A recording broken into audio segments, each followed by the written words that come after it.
It was supposed to be a quiet evening.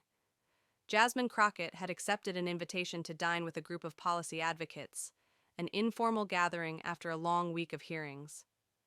The restaurant was one of DC's most exclusive, warm brass lighting, white tablecloths, the kind of place that always seemed a little too proud of its own silence. When she arrived, she gave her name to the hostess with the soft, rehearsed voice. Reservation under Crockett, 8 o'clock. The woman typed something into the tablet. Her polite smile didn't waver, but her eyes shifted, almost imperceptibly, toward the manager at the podium. "One moment, please." Jasmine waited. She knew this dance. Sometimes it was a genuine error, sometimes it was something else. A middle-aged man in a tailored navy suit appeared. He didn't offer a greeting. "I'm afraid I don't see a reservation under your name, Congresswoman." Jasmine tilted her head. "That's strange. Your events coordinator confirmed it by email. Twice." She pulled out her phone, scrolling to the confirmation. The manager didn't look at the screen. "Regardless, I'm afraid all tables are currently booked." She glanced past his shoulder. A dozen empty tables, freshly set. A hush in the air, like the restaurant itself was trying not to breathe too loudly. She felt it then, that familiar tightness behind her ribs, the unspoken suspicion that some doors only opened when you looked like you belonged. That was when she saw them, a reserved corner table, discreet but unmistakable. Seated at its center was Melania Trump, perfectly composed, a quiet entourage arranged around her. Her eyes grazed Jasmine's for a fraction of a second, then slid away, returning to her menu. No greeting, no acknowledgement.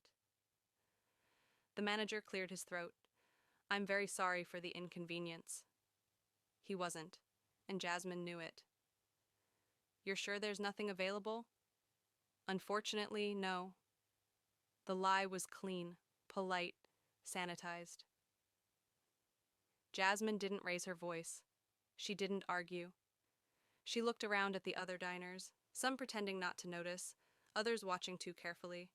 And then, without meaning to, she realized this wasn't a misunderstanding.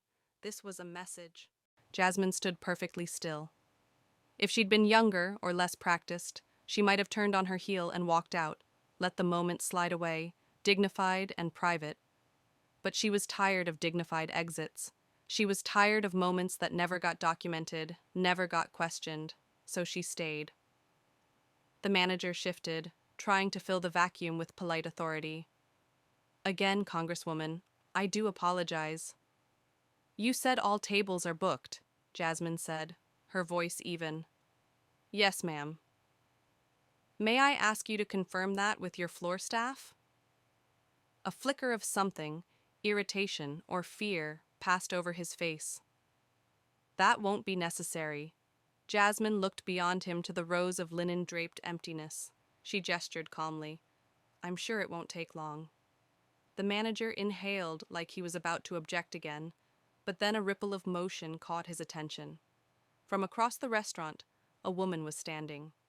A donor she recognized, a major philanthropist, sitting at a table of city leaders.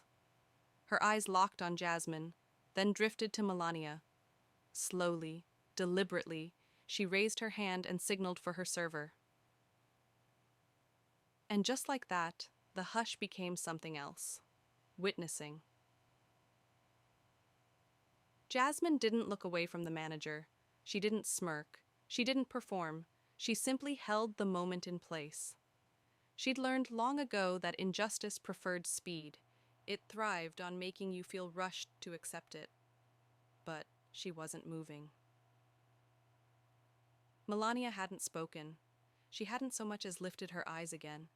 But every time Jasmine glanced over, she saw the First Lady's hand frozen on her menu, like she was reading the same line over and over, a performance of calm that was just a little too still. Finally, the manager cleared his throat. "I can offer you a seat at the bar." Jasmine tilted her head. "Is that where you seat other members of Congress who arrive on time?" He didn't answer.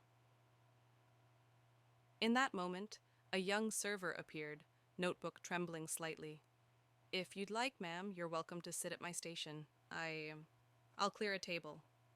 The manager's jaw tensed, but it was too late. The silence had already chosen sides. Jasmine nodded once. Thank you. She followed the server across the floor. Each footstep sounded louder than the last, like a verdict. The server led Jasmine to a small two-top by the window. It wasn't prime seating, but it wasn't the bar either. It was visible, undeniable. She set her purse down slowly, as if testing whether the table would vanish beneath her hands. It didn't. Around her, silverware chimed softly as diners pretended not to stare, but they were listening, waiting to see if she'd raise her voice, make a scene, prove their expectations right. Jasmine didn't. She just unfolded her napkin, lifted her menu, and looked up. And for the first time, Melania Trump met her eyes. It lasted only a second. A flicker, uncertain, measuring, then quickly averted. But Jasmine felt the calculation in it. Don't acknowledge her. Don't escalate. Don't risk the optics.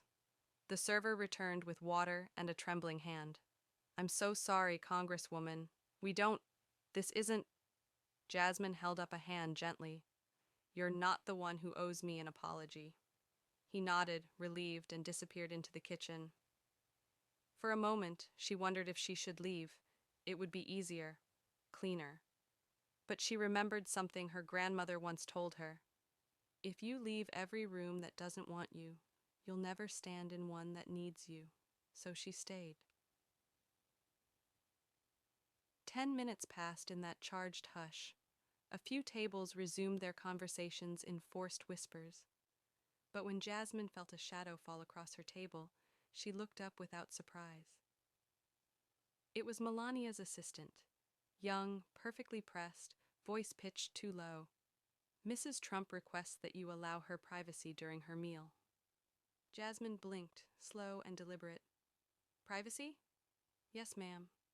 This is a public restaurant. I understand, but she'd prefer not to engage. Jasmine leaned back in her chair. Her voice didn't rise. You can tell Mrs. Trump I have no intention of engaging. She let the sentence breathe. Unless she's ready to answer a question. The assistant swallowed, startled. What question? Jasmine lifted her water glass and looked straight across the room. Melania's eyes flickered up, caught for an instant, then fell. When children were in cages, whose silence protected you? The assistant froze. No reply came. And for a moment, the restaurant stopped pretending it wasn't listening. The assistant hovered, still frozen. He looked over his shoulder at Melania's table, hoping, perhaps, for a signal to retreat. But Melania didn't move. Her gaze was fixed on the glass of sparkling water in front of her, her fingers pressed so tight against the stem that her knuckles paled. All around them, silverware paused mid-air. Conversations drifted off mid-sentence. It was the sort of silence that didn't feel polite. It felt compelled. The assistant cleared his throat. I will convey your message. Jasmine didn't nod. She didn't soften it. She simply set her water down, folded her hands, and waited. The man walked back across the floor, his measured steps betraying a hint of urgency. At Melania's table, her companions leaned in. One whispered something that made her jaw tighten, but she didn't look up again, because no statement was going to undo what had just been asked. In that moment, a woman at the next table, a stranger, caught Jasmine's eye. She didn't say anything. She just gave the smallest nod, as if to say, I heard it too. The manager returned, his professional mask showing the first cracks. Congresswoman, if you would prefer to relocate, to where? He hesitated. Somewhere more private. Jasmine's voice was calm, almost gentle.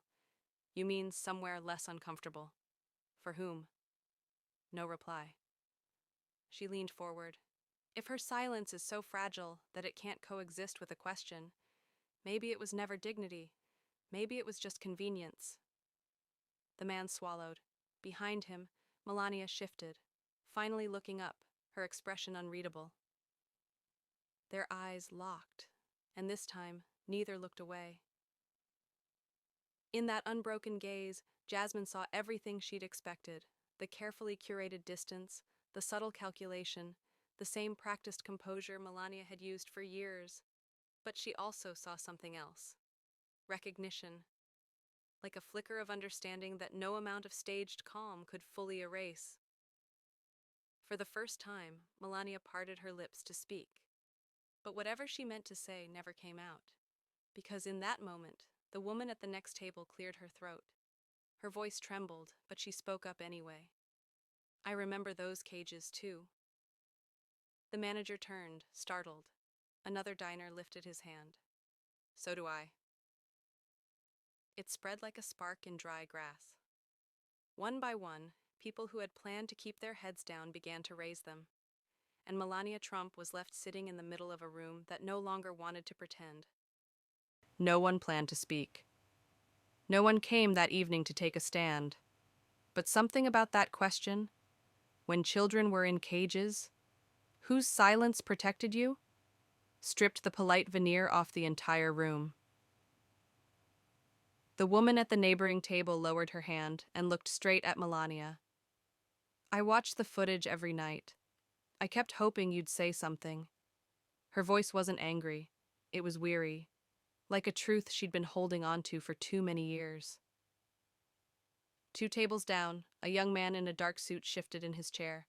"My mother came here without papers. She worked 3 jobs. She cried when you visited that camp and didn't speak." Someone else murmured agreement. Jasmine didn't raise her voice. She didn't orchestrate this. She just sat perfectly still, her gaze steady, as the silence finally fractured. Melania didn't flinch, but her lips pressed into a line so thin it almost disappeared. For years, she'd relied on that composure to carry her through any accusation, to let questions bounce harmlessly off a face trained never to betray feeling. But here, without cameras to manage or aides to intercept, it felt different. It felt undeniable. The manager tried to reclaim control. "Ladies and gentlemen, please, this is a private establishment." But his words sounded brittle, unconvincing, because Jasmine hadn't come here to start a scene. She hadn't raised a single decibel. She'd simply refused to vanish. One by one, diners spoke up. "I remember. I wondered if you'd ever address it. I thought you were going to say something for us." Each statement was a quiet indictment, not of Melania alone, but of every moment when silence was easier than truth. Jasmine watched her carefully, and in Melania's eyes, she glimpsed something she hadn't expected. A question. Like maybe, for the first time, Melania was asking herself what the cost of that silence had really been. The manager looked as though he might ask Jasmine to leave, but before he could, the woman at the next table reached out, fingers brushing Jasmine's forearm. "Thank you." Jasmine nodded, voice soft. "I didn't do anything." The woman shook her head. "You stayed." And that, Jasmine thought, was the part nobody ever wanted to admit. Sometimes the bravest thing you can do is simply remain present long enough for the truth to reveal itself. For a long moment, no one moved. The manager's voice had trailed off, uncertain. The diners who had spoken sat with their hands folded, not triumphant, just waiting. Jasmine didn't look away from Melania. She could see it in her posture, the struggle between the instinct to preserve dignity and the pull of something older, heavier. Conscience. Melania's hand slid from the stem of her glass to the tablecloth. She looked up, not at her aide, not at the ceiling, but directly into Jasmine's eyes. It felt like the whole restaurant exhaled, and then, in a voice quieter than anyone expected, she spoke. "You think I didn't care?"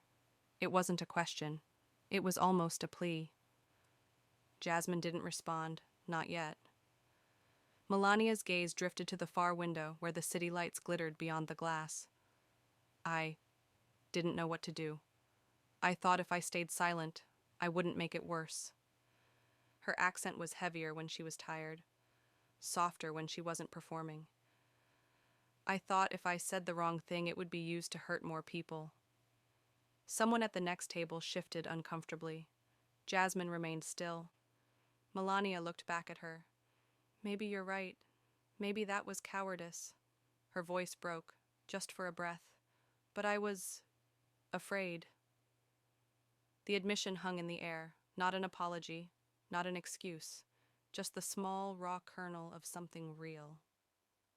Jasmine finally spoke. Her words were measured, her tone even. Fear is human. She let the moment breathe. But when you have a platform and you choose silence, it becomes complicity. Melania swallowed, her throat moving visibly. What would you have done if you were me? It wasn't defiant. It was the most honest question Jasmine had ever heard her ask. Jasmine didn't hesitate. I would have spoken, even if it was imperfect, even if it cost me something. Her voice softened, especially if it cost me something. Around them, no one made a sound. It was as if the restaurant itself was holding its breath, waiting to see whether this fragile moment would shatter or heal. For the first time, Melania didn't look away. She nodded, once, like someone finally acknowledging a debt too long deferred. And in that instant, Jasmine realized that victory wasn't in making someone flinch. It was in making them feel.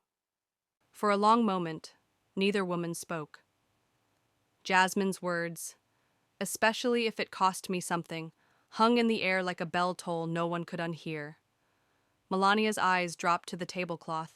Her hands folded neatly, the picture of composure, but the kind that came from sheer effort, not ease. Around them, diners sat motionless. Their meals were cooling. Their wine glasses sat untouched. Even the waitstaff had retreated to the edges of the room, as if proximity alone might make them complicit in the silence. Then Jasmine did something no one expected. She turned away from Melania and looked at the rest of the restaurant. Her gaze swept across the faces, some sympathetic, some uncomfortable, some defiantly blank. And she spoke, clear, steady, but not accusing. How many of you watched those camps on the news and thought, "That's awful," but did nothing? The hush thickened. No one shifted in their chairs. No one picked up a fork. Jasmine didn't need them to answer. That was the point.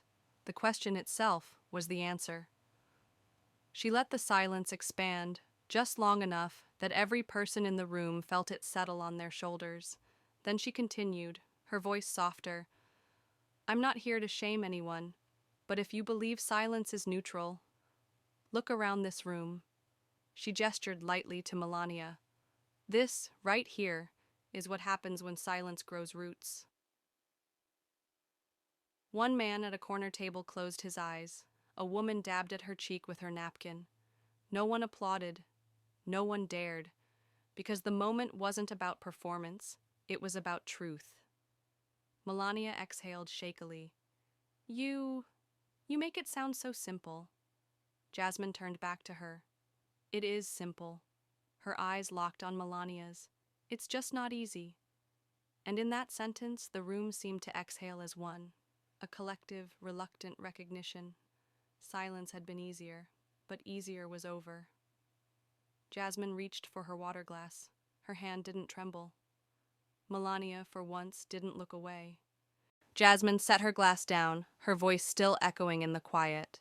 She felt it, the moment right before an ending. That fragile second when everyone waits to see who moves first. She reached for her purse. It would be easier, she thought, to just leave quietly, slip away before anyone could twist the moment into a headline. But she didn't. She stayed seated, letting the truth settle. At Melania's table, no one moved. Her assistant watched Jasmine warily. Melania herself kept her hands folded, her posture composed, but her eyes were somewhere far from the pristine tablecloth. Jasmine finally spoke, soft, final. This isn't about me. It never was. She started to stand, but before she could, a voice came from 2 tables away. Congresswoman Crockett. She turned. It was the woman who had first nodded her silent agreement. Now she was standing, her hand clutching her handbag like a lifeline. She cleared her throat, her voice trembling. "Please, sit, just for a moment." Jasmine paused. "Ma'am, I was just leaving." "No," the woman said, stronger this time. "You shouldn't have to." Slowly, she stepped forward and placed a credit card on the edge of Jasmine's table. The entire restaurant seemed to inhale. "I don't know you personally, but you spoke for people who never get a seat in rooms like this." Her hand hovered over the card, then dropped. "Let me cover your bill." Jasmine blinked. Of all the things she'd expected, a confrontation, an eviction, even applause, this was the last. "That's not necessary." "It is," the woman said. Her gaze flicked briefly to Melania. "Because sometimes the smallest gesture is the start of something bigger." For a moment, Jasmine couldn't find her voice. She looked down at the card, then back at the woman. "Thank you." In the corner of her vision, she saw Melania watching, expression unreadable, but unavoidably present. It wasn't approval. It wasn't shame. It was something closer to recognition. Jasmine didn't sit back down. She picked up the card carefully, held it between her fingers, and turned it over, like she needed to feel the weight of what it meant. Then she set it neatly beside her check. "I appreciate this, but some debts are mine to pay." She slid her own credit card across the table. "And some silences are mine to end." No one argued, no one interrupted, and in that quiet, she realized that sometimes the loudest thing you can do is refuse to be excused. Jasmine gathered her things with measured calm. Her credit card rested atop the check. The woman who had offered to pay stepped back, her eyes damp but steady. No applause, no cameras. Just the quiet, unvarnished truth of a place that had tried and failed to swallow her presence. She slipped her purse over her shoulder. For one last time, she looked around the restaurant. Some diners still couldn't meet her gaze, but others, strangers moments ago, held her eyes without flinching, small acknowledgments, tiny revolutions. She turned toward the door, and that was when she heard it. "Wait." The word wasn't loud, but in that hush, it carried further than any microphone. Jasmine paused, her back to the table. Slowly, she turned. Melania Trump had stood up. It wasn't graceful, it wasn't choreographed. Her chair scraped loudly against the polished floor. Her companions looked stunned. One of them half rose to stop her, but Melania lifted a hand, silencing them. Her voice was tight, her accent heavier. "You were right." The words dropped like a stone in water. Jasmine said nothing. She just waited. Melania's gaze flickered down to her hands, then lifted again. "I thought, if I said nothing, it would pass." Her throat worked around the confession. "That was easier, for me." A beat of silence. "But I see now. Easy is not the same as right." No one breathed. No one dared to look away. Melania swallowed, voice soft but certain. "I can't undo it." Jasmine's expression didn't change. "No," she said quietly. "You can't." Another pause. Then Melania asked, barely more than a whisper, "How do you carry it? Knowing you will be judged for everything you say?" Jasmine's eyes softened. Not pity, but understanding.